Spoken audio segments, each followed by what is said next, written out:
नमस्कार बच्चों, शिक्षा के चाहत के इस ऑनलाइन प्लेटफॉर्म में आप सभी का स्वागत है। कल मैंने आपको पेपर का पैटर्न बताया था, तो मैंने पेपर इस साल जो हुआ था, मेरी एक स्टूडेंट मुझे भेजी थी, उसका मैं आपको दिखा पेपर कैसा आया था। ये 2019 का पेपर है। 2019 का पेपर है। पेपर कैसा आया था इस पे आप ध्यान दीजिए। आपका मैंने कहा बेसिक कॉन्सेप्ट चैप्टर से 2 नंबर का एक क्वेश्चन पूछेगा, बेसिक कॉन्सेप्ट से। तो 2 नंबर का एक क्वेश्चन यहाँ पे है।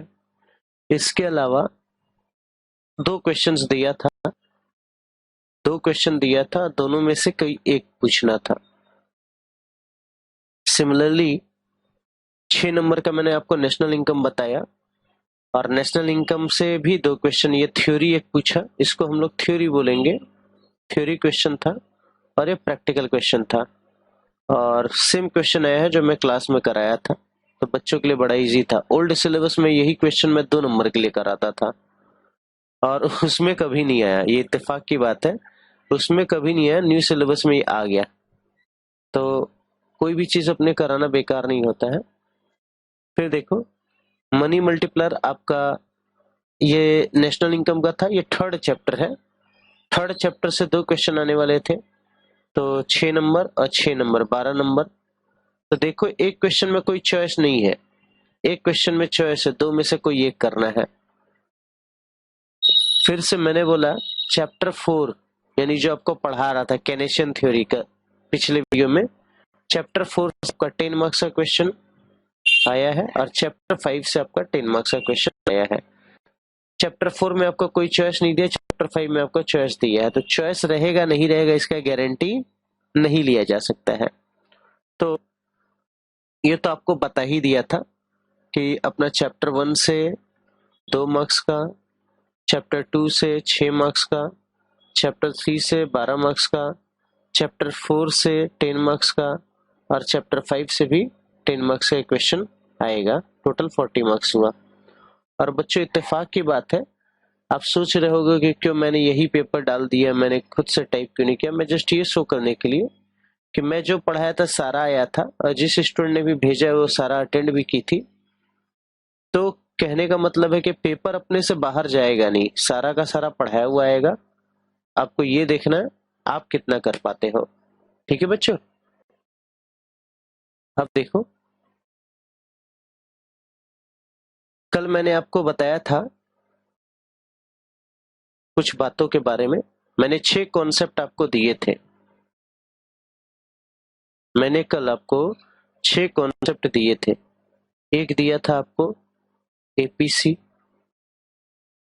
एक दिया था एपीएस, एक दिया था एमपीसी, एक दिया था एमपीएस, एक बताया था APC plus APS is equal to 1, और एक बताया था MPC plus MPS is equal to 1। तो बेटा मैंने वो कॉन्सेप्ट बताया था, एग्जाम में कैसे लिखना है। आप अगर लिख दोगे कि एपीसी में भी defined as consumption divided by income, तो आपको आधा नंबर मिलेगा 2 में से। तो आपको वो अप्रोच लेके नहीं चलनी है, आपको भली भांति समझना है चीजों को। मैं अभी आज इस सबको डिटेल्स में बताऊंगा। तो बताने के पहले हम लोग शुरुआत करते हैं कहाँ से, कंजम्पशन फंक्शन से। ठीक है, बाकी जो टॉपिक मैं आपको बताऊंगा, पहले अपने नीचे आता है कंजम्पशन फंक्शन पे डायरेक्ट।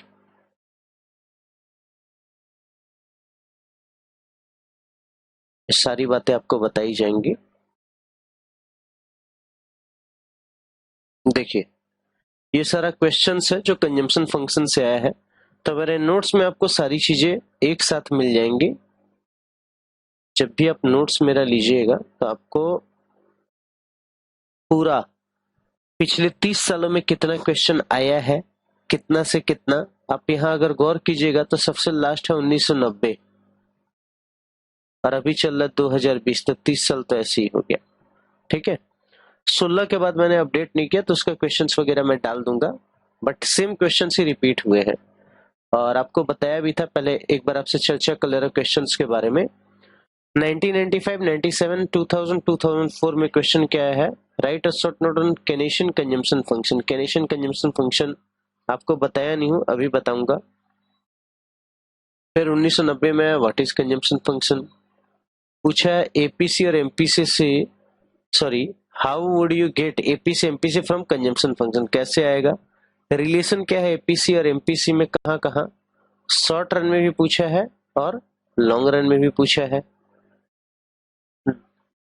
इसके अलावा draw diagram to show how national income determines consumption savings. Condition देखिए, कंडीशन कंजम्पशन फंक्शन दोबारा पूछा है, फिर से कंजम्पशन फंक्शन पूछा है, उसका कैरेक्टरिस्टिक्स क्या है, एमपीसी एमपीएस वन होता है, इसको प्रूफ कीजिए। एमपीसी और एमपीएस का डेफिनेशन पूछा है, एपीसी एपीएस का डेफिनेशन पूछा है, दोनों कैसे रिलेटेड है, यानी APC plus APS is equal to 1 पूछा है।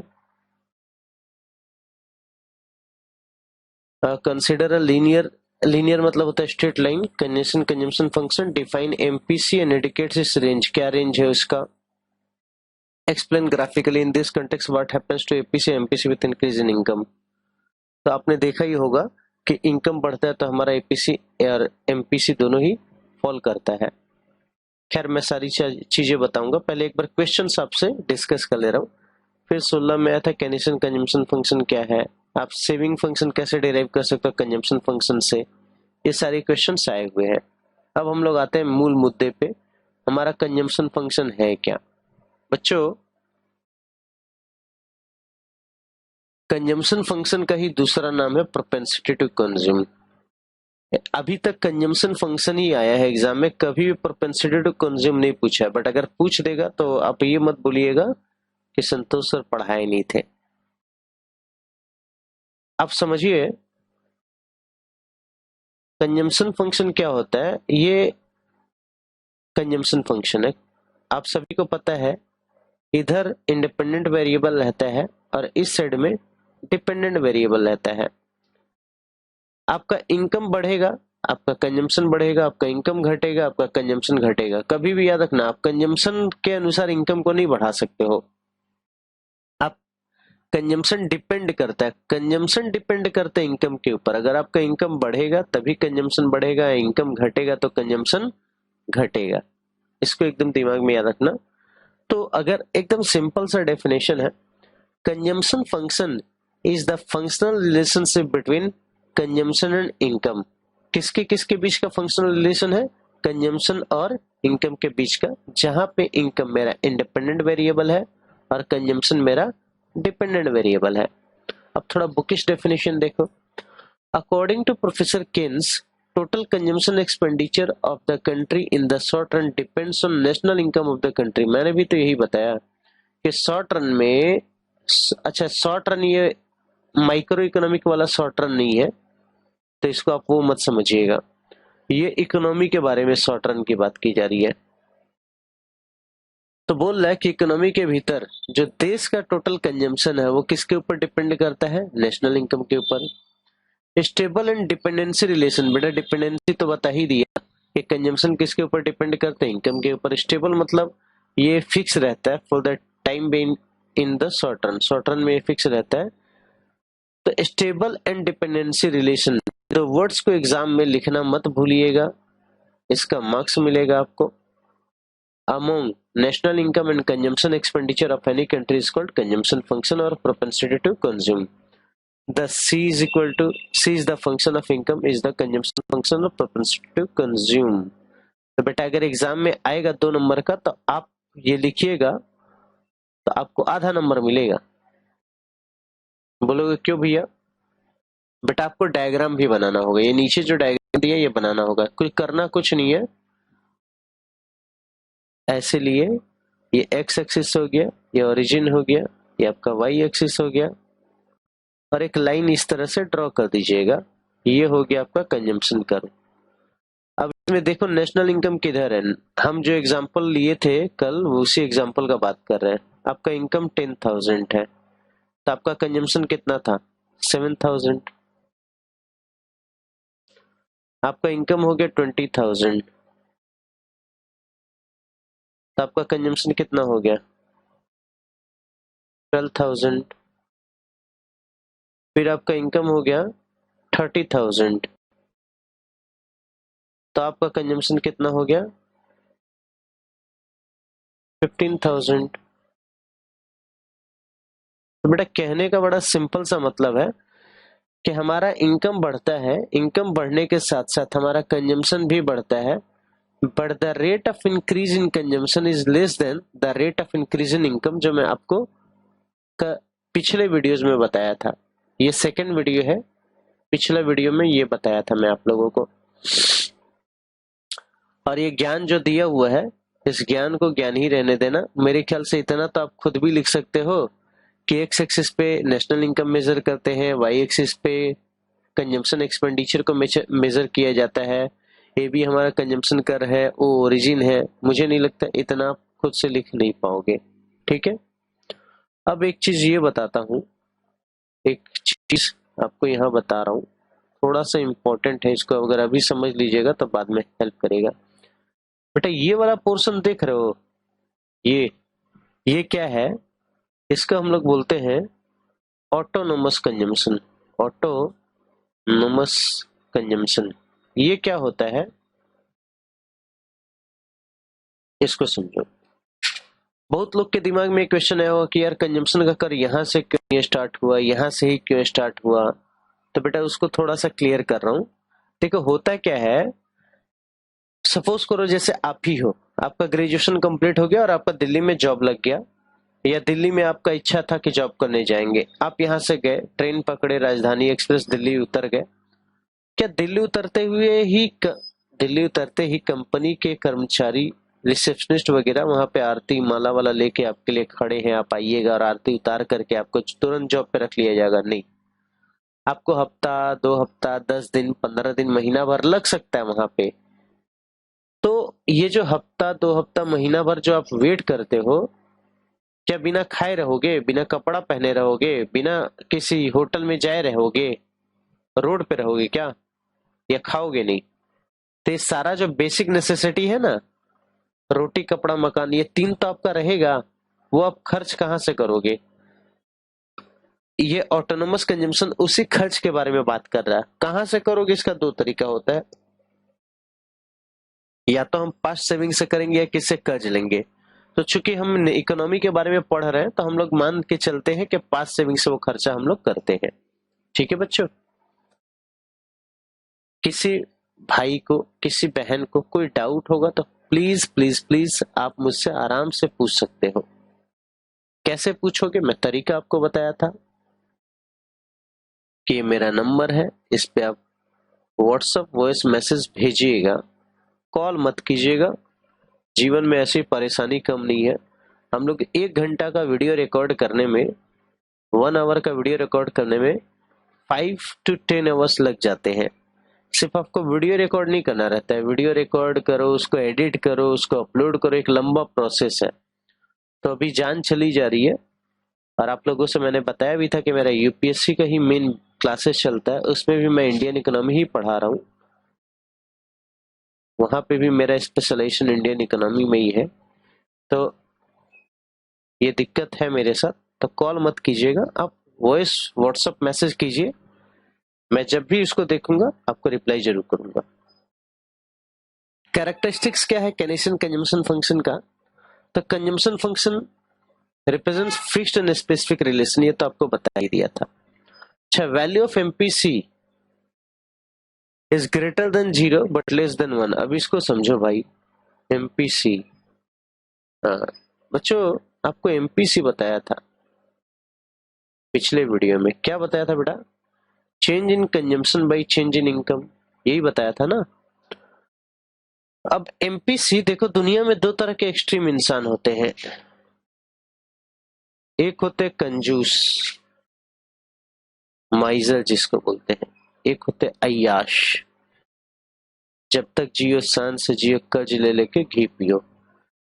मान लेते हैं दोनों का ही इनकम में चेंज हुआ 10,000 रुपया, 10,000, भाई नीचे इनकम को लेते हैं। तो कंजूस क्या करेगा, इसमें से कुछ खर्च नहीं करेगा, तो उसका एमपीसी है 0। अय्यास क्या होता है, वो पूरा का पूरा खर्च कर देगा, उसका एमपीसी है 1।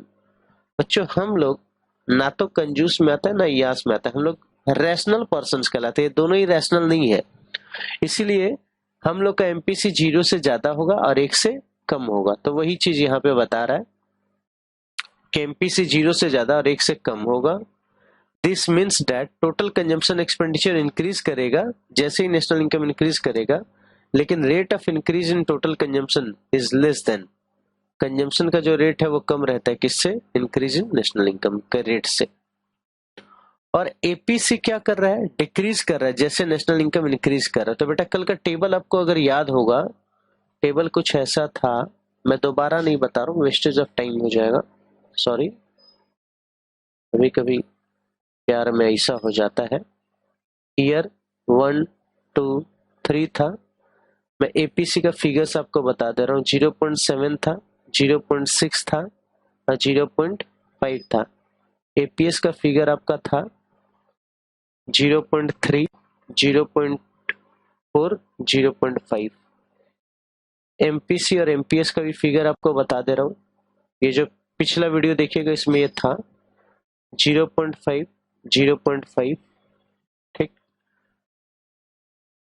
और एमपीएस का क्या था, मेरे ख्याल से 12 से 15 हुआ था 3000, 0.3 और 0.7 था। तो बच्चों यहाँ पे आप देख रहे हो जैसे जैसे आपका इनकम बढ़ रहा है, 10,000, 20,000, 30,000 हो रहा है, आपका एपीसी क्या हो रहा था, घट रहा था। एमपीसी भी घट रहा था। एपीएस क्या हो रहा है, बढ़ रहा है। एमपीएस भी बढ़ रहा है। ठीक है बेटा, तो ये वाला जो पॉइंट था ये भी आपको क्लियर हो गया क्या, कि average propensity to consume decrease करेगा जैसे ये नेशनल इनकम इंक्रीज करेगा।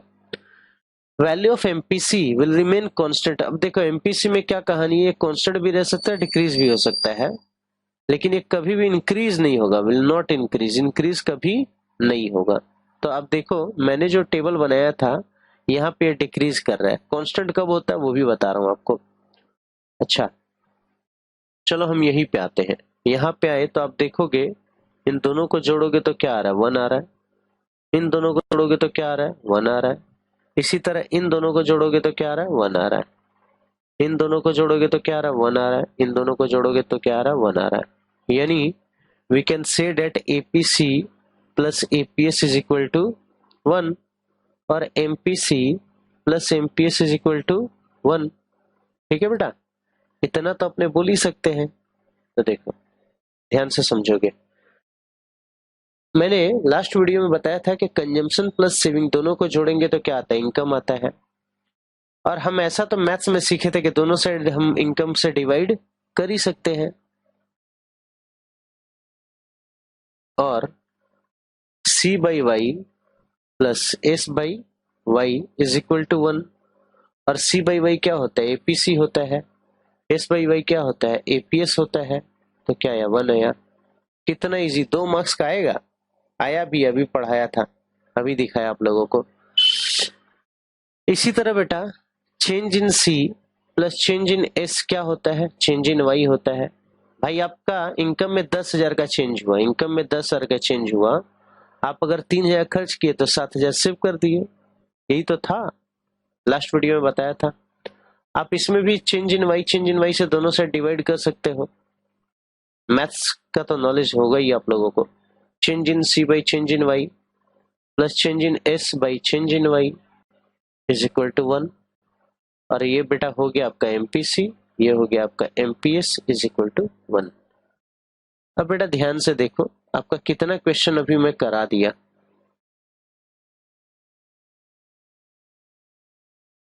ये वाला कंजम्पशन फंक्शन वाला करा दिया, यहाँ पे भी करा दिया। अगर 6 नंबर में 5 नंबर 6 नंबर में कंजम्पशन फंक्शन का खाली शॉर्ट नोट आ जाए तो आप इसके संग कैरेक्टरिस्टिक्स भी लिख दीजिएगा। ठीक है, इसके अलावा ये वाला 2012 में जो क्वेश्चन आया था कंजम्पशन फंक्शन बता दिया, नहीं ये वाला नहीं बताया, ये बताया आपका 2013-15 में आया था। व्हाट इज कैनेशन कंजम्पशन फंक्शन, इसका कैरेक्टरिस्टिक्स क्या है, एमपीसी एमपीएस मिलकर के 1 बनता, प्रूफ करो, बता दिया आपको। ठीक, इसी तरह ये वाला भी बता दिया, how are they related, APC plus APS is equal to 1। तो ये बेटा धीरे धीरे चीजें आसान होती जाएंगी, इनको समझना है आपको, कुछ नहीं है। पढ़ो तो सब कुछ इजी है, नहीं पढ़ो तो सब टफ है। बहुत लोग मेरे को फोन करते हैं, पूछेंगे सर यूपीएससी कर सकते कि नहीं कर सकते हैं। सबसे पहला क्वेश्चन हम बोलते हैं कि बच्चे 10 में फेल होते हैं या नहीं होते हैं? बोलते हैं हाँ सर होते हैं। तो बोले जो नहीं पढ़ता वो तो यार नर्सरी में भी फेल हो जाता है, और जो पढ़ेगा उसके लिए यूपीएससी भी कुछ नहीं है। दूसरे कुछ बच्चे पूछते हैं कि सर सब बोलते हैं यूपीएससी नहीं होगा। मैं बोला उनसे उनसे पूछो यूपीएससी का सिलेबस क्या है। उनको तो सिलेबस भी नहीं पता है। वो 3 इडियट में था ना कि दोस्त फेल हो तो गम होता है, दोस्त फर्स्ट आ जाए तो ज्यादा गम होता है। वही बात है कि कोई नहीं चाहता कि आप उससे आगे बढ़ जाओ, इसीलिए सब आपको कुछ आगे अच्छा करने नहीं देते हैं। ये एक दिक्कत है। अब देखो एपीएस के बारे में बता रहा हूं। अभी आप कंजम्पशन फंक्शन तो सीख ही गए। कंजम्पशन फंक्शन क्या है? ये आपका एक्स एक्सिस था, ये 0 था ओरिजिन, ये वाई एक्सिस था, ये आपका कंजम्पशन फंक्शन था सी। अब देखो बेटा क्या है,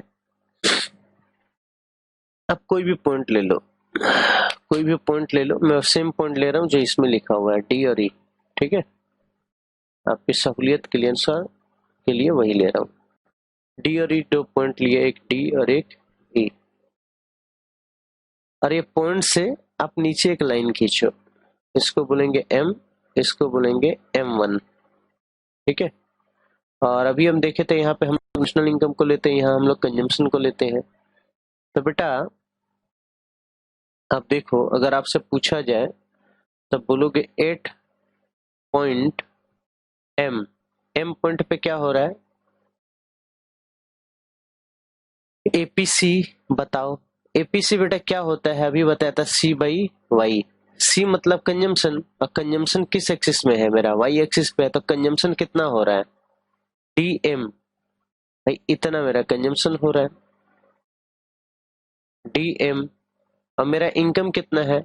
ये मेरा इनकम है ओएम। इसी तरह अगर आपसे पूछे 8 पॉइंट M1 आपका एपीसी कितना है, तो C by Y is equal to EM1, क्योंकि हम ऊपर कंजम्पशन लेंगे, और OM1 क्योंकि नीचे हम लोग इनकम लेंगे। तो यही चीज है, इस चीज को आप ध्यान दोगे। डायग्राम बड़ा इजी है। पहले आपको कंजम्पशन का डायग्राम बनाना था, 2 पॉइंट लेना था डी और ई, दोनों को नीचे नेशनल इनकम वाले लाइन से जोड़े एम और M1 पे। अब एपीसी निकालना था पॉइंट एम, पॉइंट एम नहीं होना चाहिए था, माफ करना, हो जाता है कभी कभी प्यार में, कभी कभी ऐसा हो जाता है, छोटी छोटी बात का फसाना बन जाता है। पॉइंट डी और पॉइंट ई, पॉइंट डी पे अगर एपीसी पूछेगा तो डीएम बाई ओएम होगा, और पॉइंट टी पे पूछेगा तो EM1 बाई OM1 होगा। ठीक है बेटा? अब देखो इसको यहाँ पे पढ़ लेते हैं। APC measures the ratio between consumption spending and level of national income. In other words, total consumption expenditure divided by national income is the average propensity to consume. Thus, APC is equal to C by Y. ठीक, ये एक सामान्य औसत बच्चा answer लिखता है, और 2 number में से उसको आधा नंबर मिलता है। फिर दौड़ते दौड़ते जब रिजल्ट आता है तो पूछता है सर थोड़ा बता दीजिए ना मैं फेल क्यों हुआ? तो बेटा फेल इसीलिए हुए कि तुम्हारा अगर 2 में आधा मिला तो 25% मार्क्स मिला, पास होने के लिए तो 30% चाहिए ना, तो फेल हो जाते हो। दिक्कत यहाँ पे है कि आप जब इकोनॉमिक्स का पेपर लिखिएगा तो आपको डायग्राम कंपलसरी पार्ट है, डायग्राम सारा तो बनाना पड़ेगा। तो डायग्राम बनाने के बाद एक्सप्लेन भी करना पड़ेगा। इन द अबव डायग्राम वही देखो, एक्स एक्सिस पे हम लोग नेशनल इनकम को ले रहे हैं, वाई एक्सिस पे हम लोग कंजम्पशन को ले रहे हैं। ये ज्ञानबाजी है। अब देखो in the above diagram, national income is measured on the horizontal axis and consumption expenditure is measured on the vertical axis. In the diagram, AB is the straight line consumption curve, मतलब उस curve का नाम दे दिए AB। At point D on this curve national income OM और consumption क्या है DM, तो APC क्या होगा DM by OM, that is slope of a straight line. Thus, average propensity to consume any point on the consumption function is the slope of a straight line obtained by joining the point with the origin. मतलब ये line बहुत बच्चे confuse होते हैं। अगर आप इतना भी आंसर लिखोगे तो चल जाएगा, फिर भी मैं इसका मीनिंग बता दे रहा हूँ। ये लाइन का मीनिंग क्या है? ये लाइन बेटा यही कहता है ना कि अगर आप इस पॉइंट से इस पॉइंट पे एक स्ट्रेट लाइन निकालोगे और इसका स्लोप निकाल दोगे तो आपका एपीसी आ जाएगा। इसी तरह इस पॉइंट से ओरिजिन पे एक स्ट्रेट लाइन खींचोगे और इसका स्लोप निकाल दोगे तो आपका क्या आ जाएगा?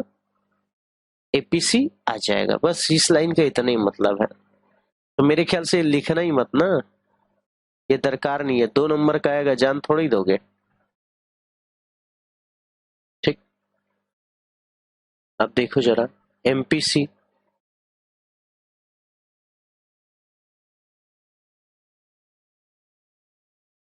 तो देखो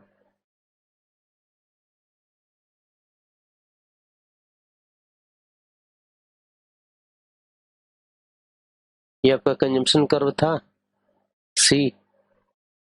चलो ए बी लिया है तो मैं भी ये भी लिख लेता हूँ। ये बेटा आपका एक पॉइंट था डी, जिससे आपने एक लाइन नीचे खींचा M1 तक। ये एक पॉइंट था E, यहाँ आया M1। अब देखो हमको पता है कि MPC क्या होता है। MPC का मतलब होता है change in C by change in Y। हमसे अगर पूछेगा कि पॉइंट E पे MPC कितना होगा बताओ, तो कैसे बताएंगे हम? चेंज C कैसे पता करेंगे? हम एक्स एक्सिस के पैरेलल एक यहाँ लाइन खींचेंगे, एकदम एक्स एक्सिस के पैरेलल। मान लो ये पॉइंट हो गया F, ये एक्स एक्सिस से इसके ठीक पैरेलल। अब देखो मैं स्किल से कर नहीं रहा हूं तो टेढ़ा मेरा हो जा रहा है, आपको नहीं करना है। आपके सहूलियत के लिए यहाँ पे अगर देखोगे तो मैंने डायग्राम दिया, देखो एकदम स्ट्रेट इसके ठीक पैरेलल लाइन खींचा जा रहा है। तो ये एक पॉइंट आ गया। अब देखोगे गांव वालों, सॉरी, ई और एफ के बीच का डिफरेंस ही तो कहलाएगा चेंज इन सी, क्योंकि ये वर्टिकल है। अब वर्टिकल में हम लोग किसको मेजर करते हैं? कंजम्पशन को। और हॉरिजॉन्टल में नेशनल इनकम को। और हॉरिजॉन्टल में यहां से यहां का डिफरेंस क्या हो गया? Change in Y. तो देखो चेंज इन सी क्या हुआ बच्चों? E F. और चेंज इन वाई क्या हो गया बच्चों? D F. तो इस तरह से हमारा एमपीसी निकल गया। अब इसको एक बार पढ़ लेते हैं। देखो MPC is the ratio between change in consumption spending and change in level of national income. In other words, change in total consumption expenditure divided by change in national income is the margin of propensity to consume. Thus, MPC is equal to change in C by change in Y. अभी बताया कि जो सामान्य बच्चे लिखते हैं इतना ही लिख के छोड़ेंगे, आधा नंबर मिलेगा 2 में से, यानी 25% मार्क्स। कोई कोई टीचर शर्म से दे देता होगा कि क्या इसको 0 भी नहीं दे, 0 देना भी पाप है। फिर आपका वही चीज यहाँ लिखा हुआ है, ठीक यहीं तक लिखिएगा, ये सब कोई दरकार नहीं है लिखने का। In the above diagram national income वगैरह है। Slope of straight line A B, any two should be taken on the straight line AB. In all that cases, value of slope are equal.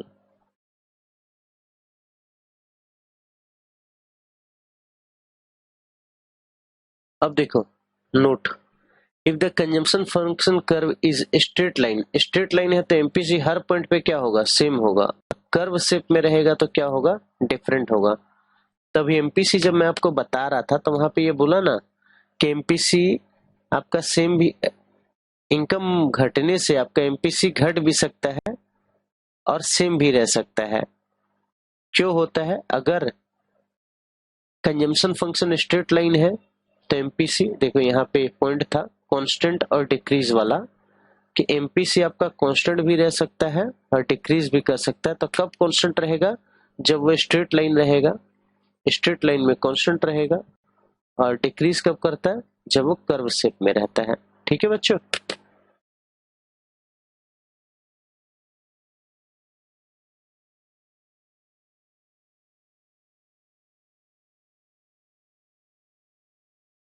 आगे देखो।